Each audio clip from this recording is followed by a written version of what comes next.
Diário do Nordeste no Enem. Apoio Assembleia Legislativa do Estado do Ceará. Conteúdo Ari de Sá. Realização Diário do Nordeste. Olá, amigos internautas. É um prazer mais uma vez estar aqui com vocês, revê-los nesse ano de 2016, resgatando aquele velho projeto, né, do fascículo do Diário do Nordeste no Enem, onde a gente vai deliberar nesse primeiro fascículo a questão sobre ciências humanas e suas tecnologias. Gostaria que vocês abrissem o material, por gentileza, na nossa página de número 7, onde nós temos uma questãozinha de número 11 para a gente trabalhar. Quero de antemão dizer para vocês que nessa página 7, nessa questão que a gente vai resolver 11, nós estaremos abordando a nossa competência de número 2, aquela que pretende inteirar os nossos internautas, os vestibulandos, na compreensão do chamado espaço geográfico como um produto, como fruto do meio das transformações sociais e econômicas pertinentes exatamente aos centros de poder. Nessa competência de número 2, na questão de número 11, nós iremos trabalhar a habilidade de número 6, que é a habilidade de interpretação de diversas representações gráficas do chamado espaço geográfico. Nessa questão de número 11, ele diz, observe o esquema a seguir. E aí os senhores encontram um cartograma. Nesse cartograma, nós temos aqui os pontos D, C, B e A.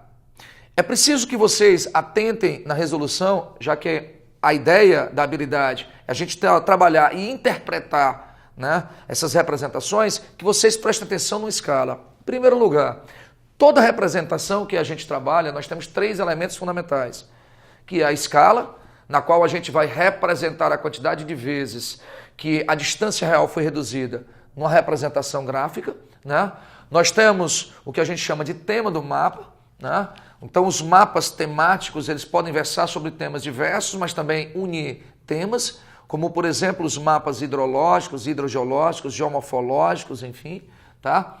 E a gente não pode deixar de falar sobre os símbolos e as legendas, que, na verdade, traduzem os símbolos que são utilizados dentro desses cartogramas. Então, quando a gente observa essas legendas, nós temos todas aí, são chamadas de legendas numéricas.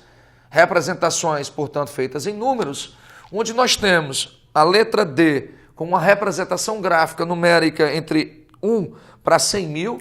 Quero lembrar aos senhores que quanto maior for o denominador dessa escala, menor será a escala desse mapa. Então, vou repetir. Quanto maior for o denominador desse mapa, dessa escala, quanto maior for o denominador, menor é essa escala. Então, para que serve uma escala pequena? As escalas consideradas pequenas servem para a gente representar grandes áreas territoriais, né? Globos, mapamundi, atlas. Escalas inferiores, portanto, a 1 para 250 mil, elas já nos trazem poucos detalhes, mas servem para se mapear grandes áreas. Então, no caso da escala D, eu tenho uma escala de 1 para 100 mil. A escala C é de 1 para 200 mil, a escala B de bola, 1 para 500 mil, e a escala A de 1 para 1 milhão. Então, qual é a menor escala? A escala A, 1 para 1 milhão. Qual é a maior escala que a gente tem nessa representação? A escala D, 1 para 100 mil. E quanto menor for esse denominador, maior, portanto, é a escala. Maior a escala, maior será o seu grau de detalhes. Então, numa prova, se eu te der várias escalas e pedir para que você escolha aquela que tenha maior grau de detalhes, você vai escolher aquela que tem o menor denominador. Portanto, a de maior escala. Então, centros urbanos, tá? O mapeamento de plantas, de arquitetura, de engenharia, sempre são mapas considerados grandes, escalas grandes. Na questão ele diz, na representação cartográfica faz-se uso da escala estabelecendo razão entre a distância no mapa e a distância no terreno, é o conceito de escala.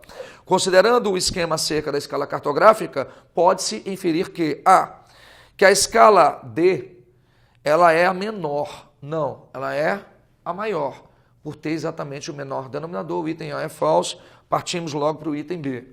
No item B ele diz, um mapa confeccionado na escala A seria muito mais rico em detalhes. Falso. A escala A ela vai apresentar o menor grau de detalhes.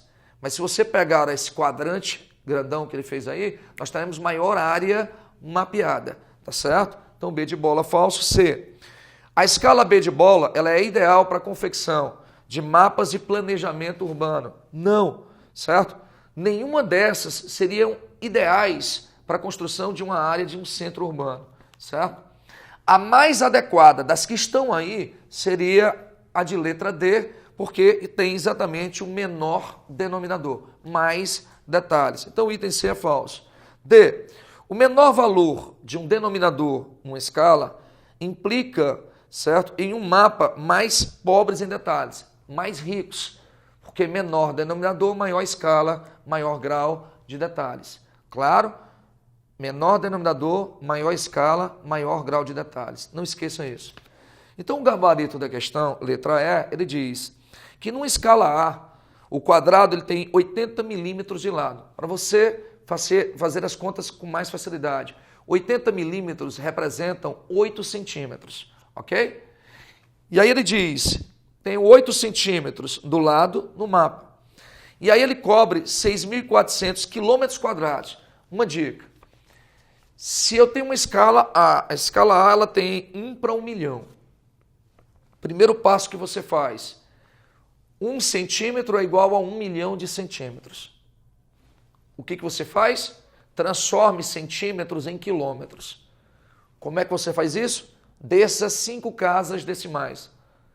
Quando você descer, matematicamente cancelar 5 casas, você vai ter que cada 1 centímetro equivale a 10 quilômetros. Certo?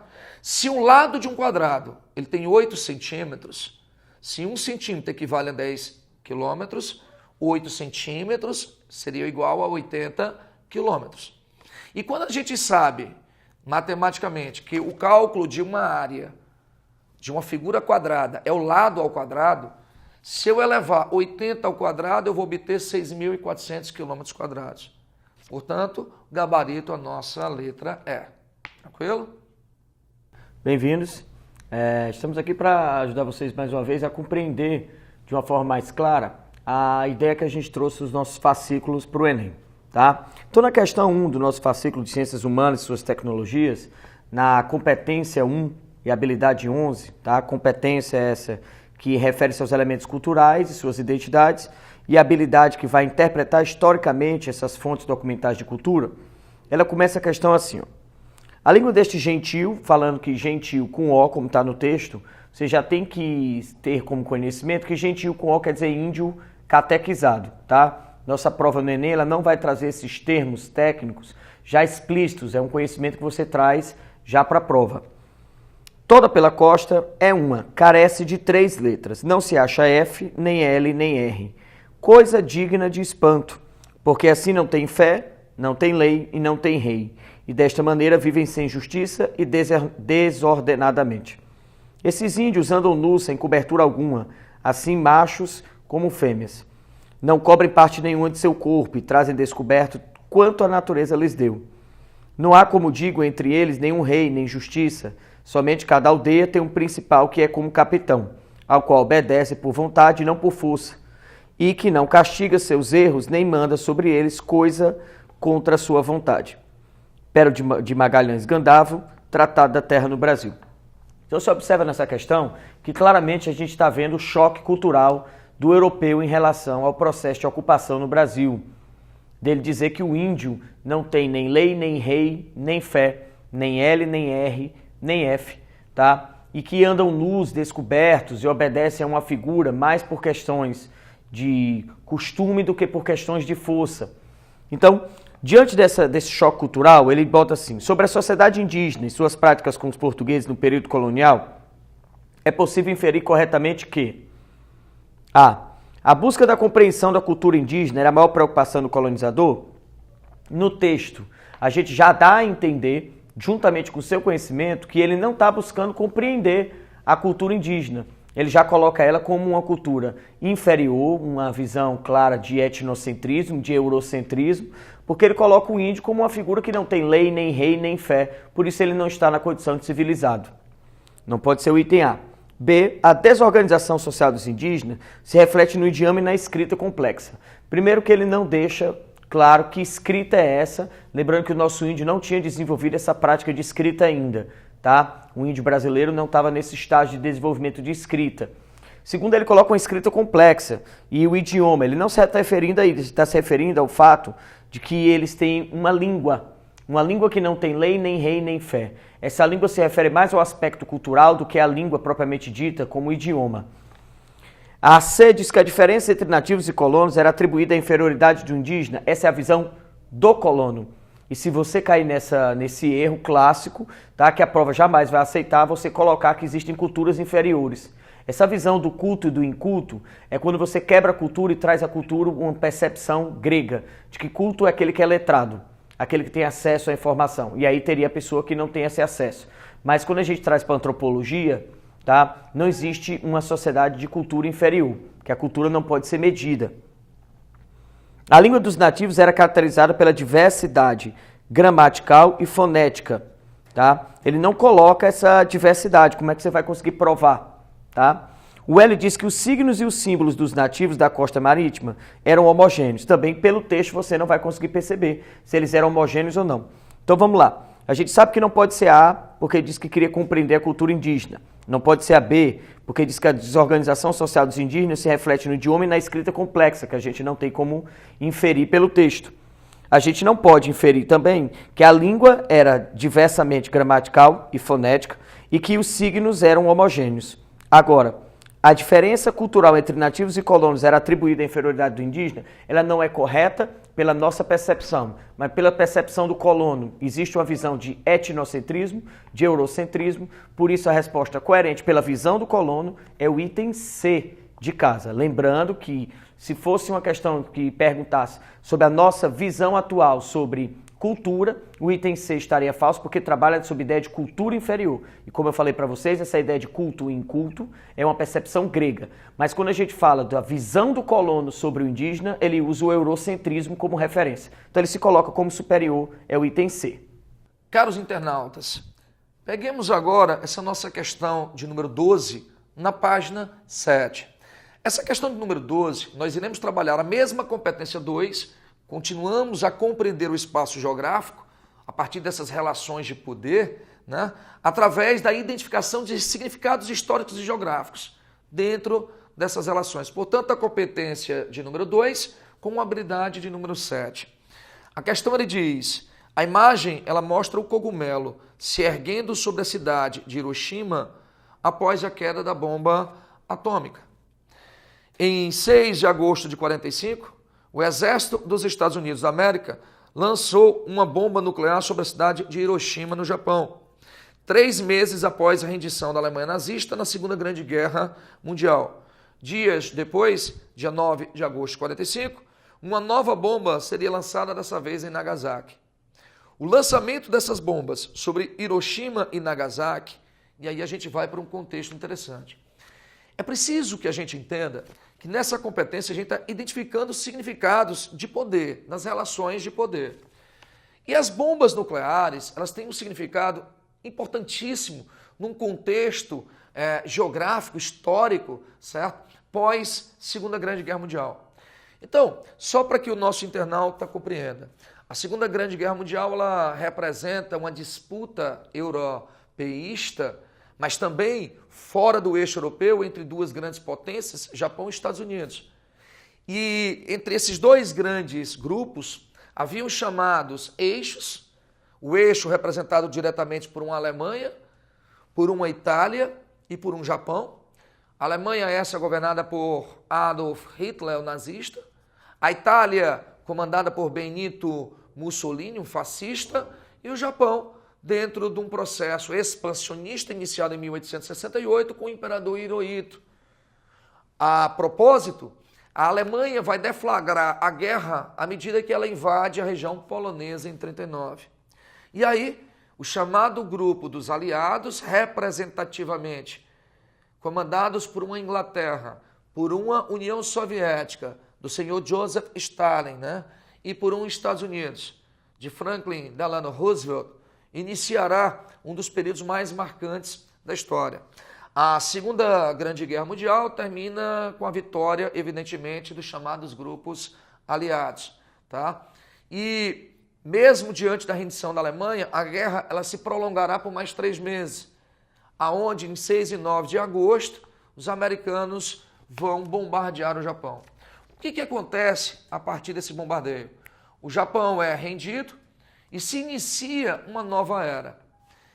No ano seguinte, em 46, um discurso de Joseph Stalin em fevereiro e o discurso retórico de Harry Truman em março, iniciaria o período conhecido na história como a Guerra Fria. A Guerra Fria foi uma disputa geopolítica entre Estados Unidos e União Soviética, onde os primeiros comandariam um grupo do capitalismo por tantas potências do Ocidente, enquanto a União Soviética representaria um socialismo representando o grupo do chamado leste, o chamado grupo oriental. E a partir daí, as relações de poder, elas perpassarão obrigatoriamente por uma disputa belicista nuclear e aeroespacial, onde a produção de armas e a disputa pela corrida e a chegada ao espaço farão com que Estados Unidos e União Soviética disputem a hegemonia global entre 1945 e 91. É interessante ressaltarmos o plano Marshall dos Estados Unidos, o próprio plano Colombo norte-americano, ajuda concedida aos países asiáticos, assim como a resposta soviética de Vyacheslav-Molotov, onde nós teremos a chamada Comecon, o Conselho de Ajuda Mútua Econômica. Lembremos que do lado dos Estados Unidos nós tínhamos a OTAN, Organização do Tratado do Atlântico Norte, uma organização militarista, belicista, comandada pelos Estados Unidos, e do outro lado a resposta em 55 de Nikita Khrushchev, da União Soviética, a partir do chamado Pacto de Varsóvia. Então havia uma clara divisão. O poder era bélico, o poder era aeroespacial. Ok? Nessa divisão de poder, em 55, em Bandung, Indonésia, dividiríamos o mundo em 3 mundos. Primeiro mundo, os capitalistas, o segundo mundo, os socialistas, e o terceiro mundo, os países neutros geopoliticamente. Certo? Princípios de neutralidade começam a emergir em 55. Vamos à questão?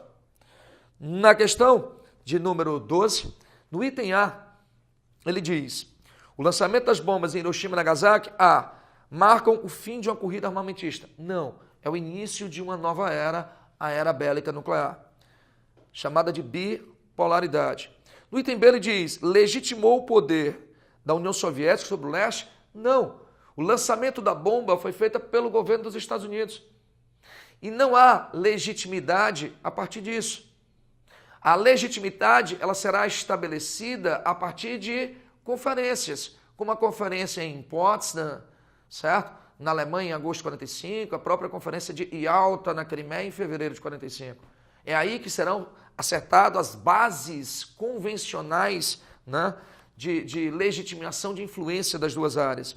No item C ele diz: retardou a rendição do Japão. Não, forçou o Japão a se render. Como diria Gilberto Gil em sua música, né, A Paz, as bombas sobre Hiroshima e Nagasaki seriam chamadas de as bombas da paz, que faz nascer um Japão de paz, um Japão sem a força belicista da era Meiji. No item D, ele diz: fortificou as conquistas territoriais do Império Japonês. Não, o Japão ele perdeu a Coreia, onde será dividida a Coreia do Norte e a Coreia do Sul, perdeu a Manchúria na China, devolveu as ilhas na região em Taiwan, antigas Ilhas Formosas. Nosso gabarito letra E promoveu a ascensão dos Estados Unidos a uma posição geopolítica de liderança mundial capitalista ocidental, fazendo frente a uma União Soviética. Gabarito da gente, questão 12, letra E. Estamos aqui para trazer com vocês a questão número 3 do nosso fascículo, que trata da habilidade 2, tá? Continuamos com a competência 1, que se refere à identidade cultural. E a competência 1, quando ela se mistura com a habilidade 2, ela quer analisar a produção da memória, tá? Então ele tem um texto interessantíssimo sobre uma das figuras da filosofia, da sociologia mais cobradas da nossa prova, que é o Foucault. Tem uma obra muito importante, chamada Vigiar e Punir, onde Foucault vai falar sobre a disciplina dos corpos, a necessidade da gente como Estado, ou como instituição de poder, de disciplinar os corpos, as pessoas, os indivíduos, para que eles sejam condicionados a um processo de obediência, tá? A um processo de recebimento da autoridade.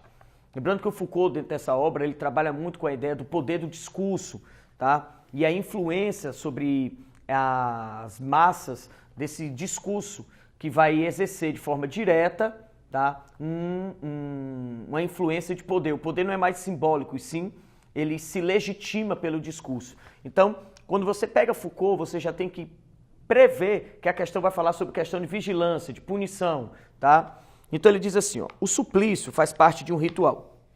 É um elemento na liturgia da punição e que obedece às duas exigências. Em relação à vítima, ele deve ser marcante. Destina-se ou pela cicatriz que deixa no corpo ou pela ostentação de que se acompanha. A tornar infame aquele que é sua vítima. O suplício, mesmo se tem como função purgar o crime, não reconcilia.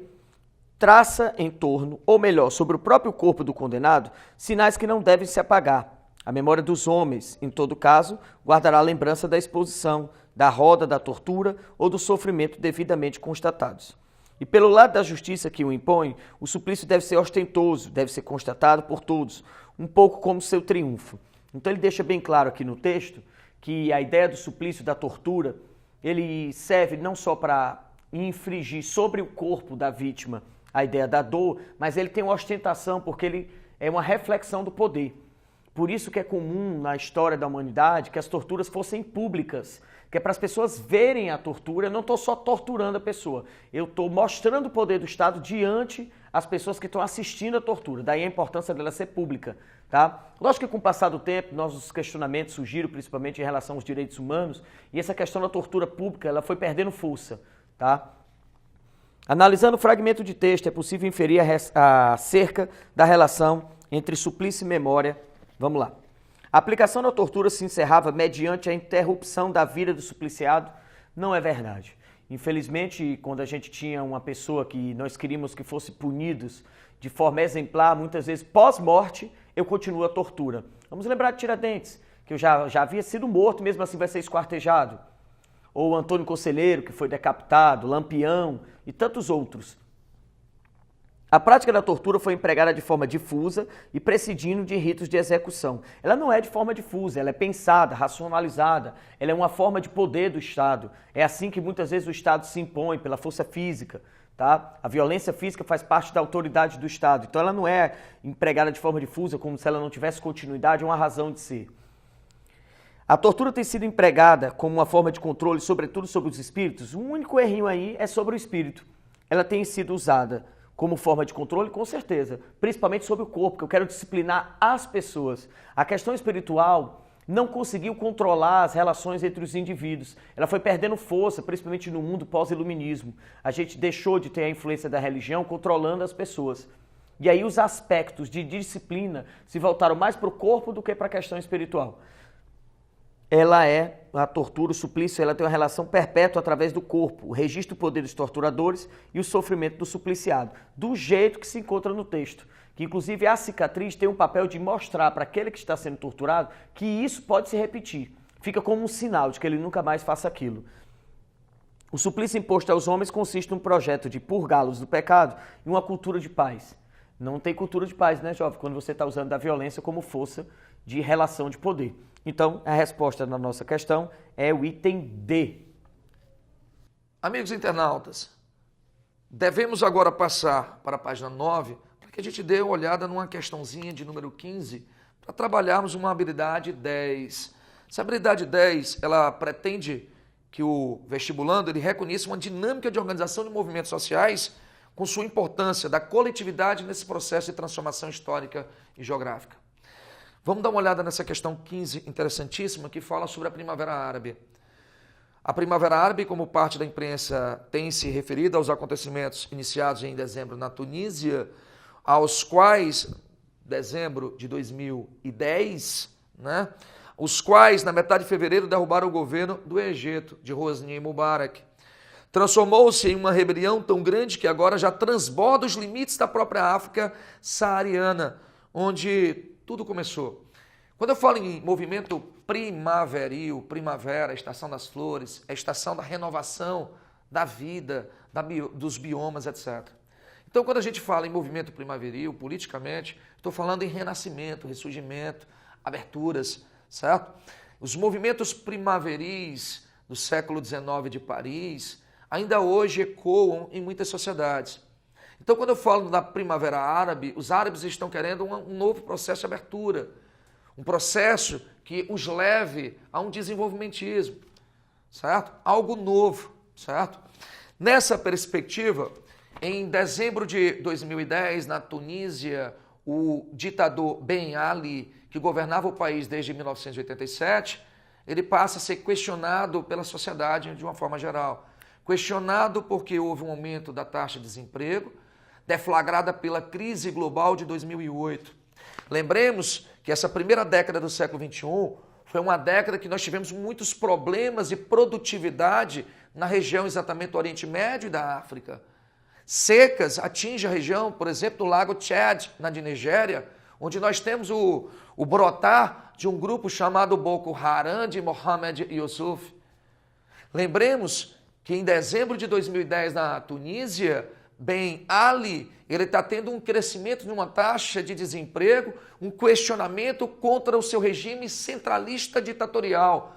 Tendência da região árabe desde os anos 60, atravessando-se uma onda de nacionalismo árabe, comandadas numa época pelo egípcio Gamal Abdel Nasser de 54.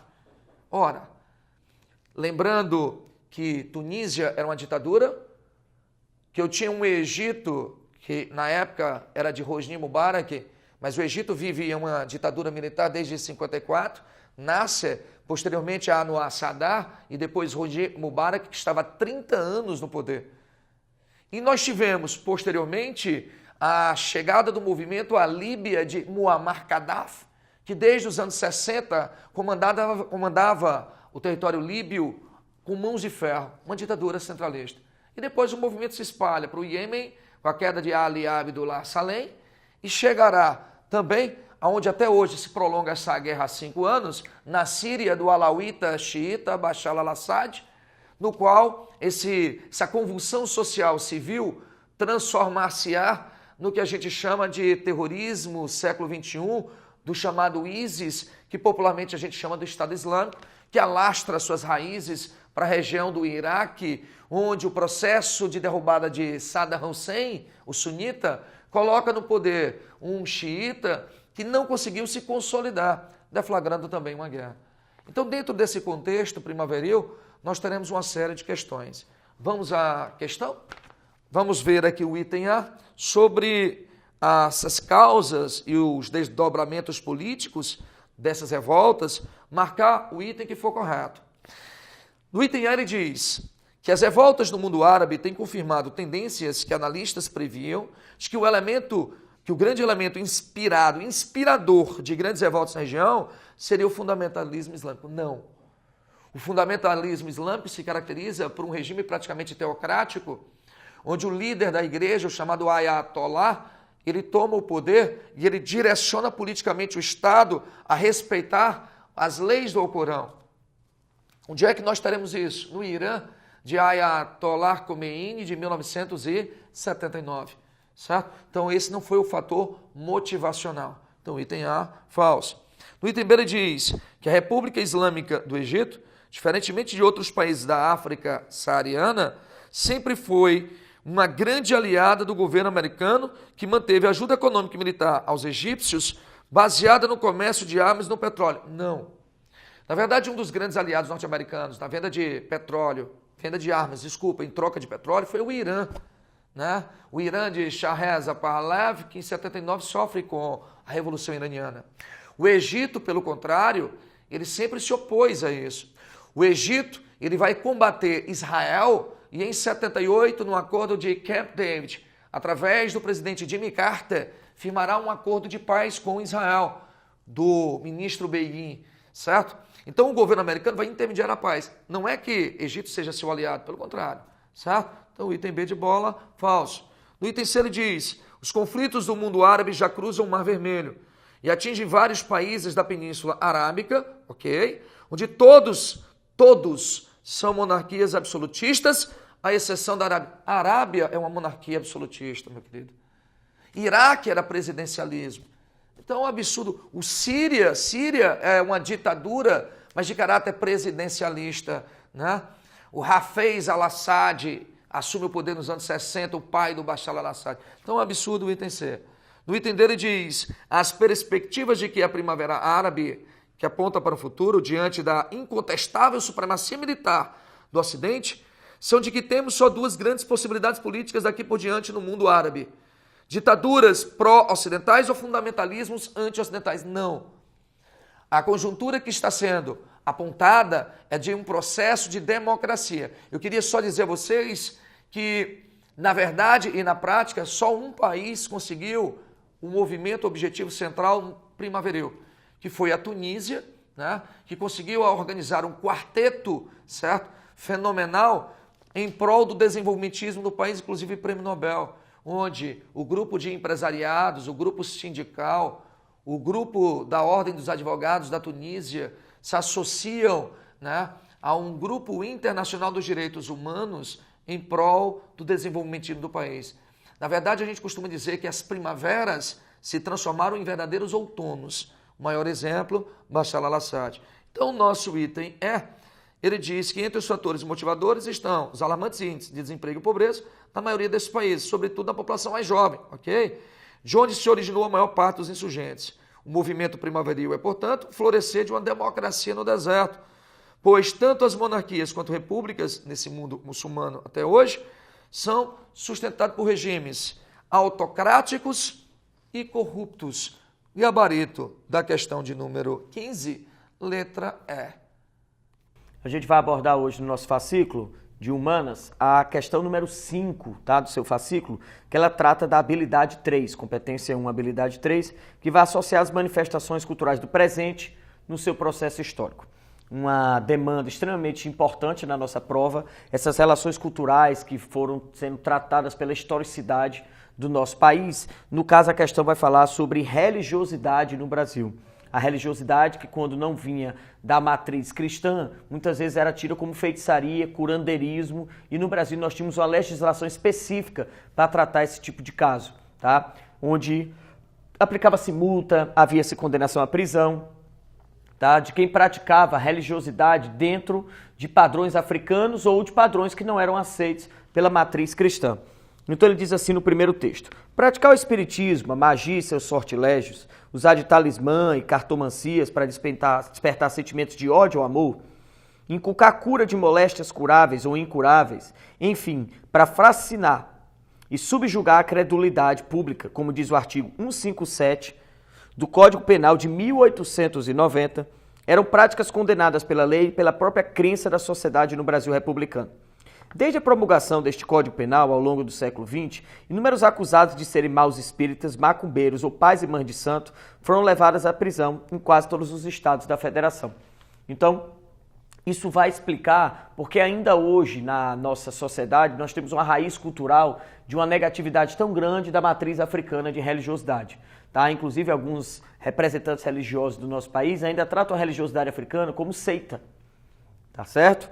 No texto 2, ele diz assim: o arsenal da macumba, os objetos de feitiçaria recolhidos pela polícia ao longo do século XX, formaram grandes coleções de magia e mostraram como a sociedade se relaciona com suas crenças. Tá? Ao longo do século XX, nós tínhamos uma delegacia só para combater esse tipo de criminalidade, que acabou virando, por ironias do destino, a delegacia que combatia as feitiçarias, as seitas, acabaram virando os grandes centros de acervo deste material, porque os documentos, os objetos usados nas seitas estavam dentro da delegacia. Então elas acabaram, mesmo que não tivessem esse propósito, virando museus.